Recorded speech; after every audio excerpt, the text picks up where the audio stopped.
Hey y'all, it's your girl Kashawn Cricketero. Welcome back to my channel. If you like, comment, subscribe to my sketchy vibes, y'all know the intro. Let me get straight to it. I don't have a lot of time.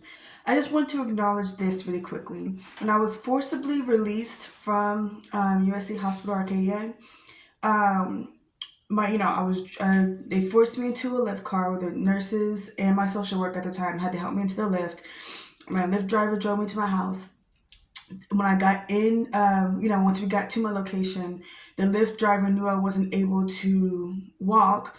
They didn't, at the time leave me with the wheelchair or any type of assistance. So the Lyft driver actually carried me like this to my front door and was going to be kind enough to help me up the stairs because the hospital already knew that I had stairs, which is why it didn't make sense for them to forcibly release me when they knew that I had stairs in my home at the time and they didn't provide me any help with me having to figure out how to get it home.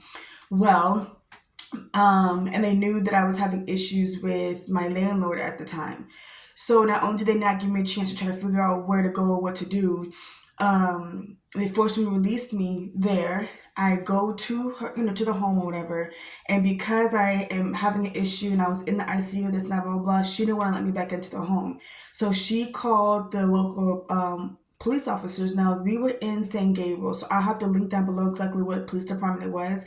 But she called the local police officers and said that someone was trying to break into her home, knowing that it was me because she had a security camera at the front door. So she knew it was me and she lied to the cops. So when they come, there's literally, I see a woman run by and I'm like, okay, officer. And then a man run by with an officer. And I'm sitting on the porch, handicapped, so I can't use the left side of my body. And next thing I know, I'm literally having guns pointed at me in my face. And I'm just sitting there like, what? And, they're like, oh, we're told someone's trying to break into the home. And I'm thinking, one, there should be different precautions if someone's trying to break in because that's really extreme. I was like, and two, like I live here, I pay rent. And one of the officers, I didn't get his name, was so rude to me and was very aggressive and very just mean.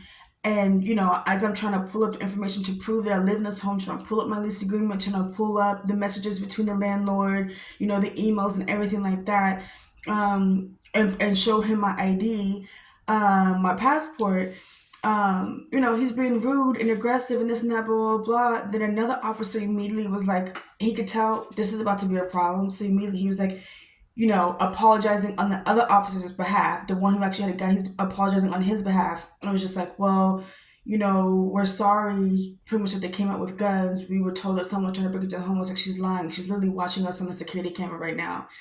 And she refused to allow me to get my belongings or anything like that. And I'm saying this because even though the landlord lied, the trauma of having guns pointed in my face while I'm paralyzed on the porch, because literally they could have came up and shot me and I would have just been dead on the porch of my home, still goes back on USC Arcadia because y'all forcibly released me knowing that I didn't have any help or anything like that. So if I would have got shot, that still would have been on them. But in the trauma that I have from having guns pointed in my face is on them because that wouldn't have happened.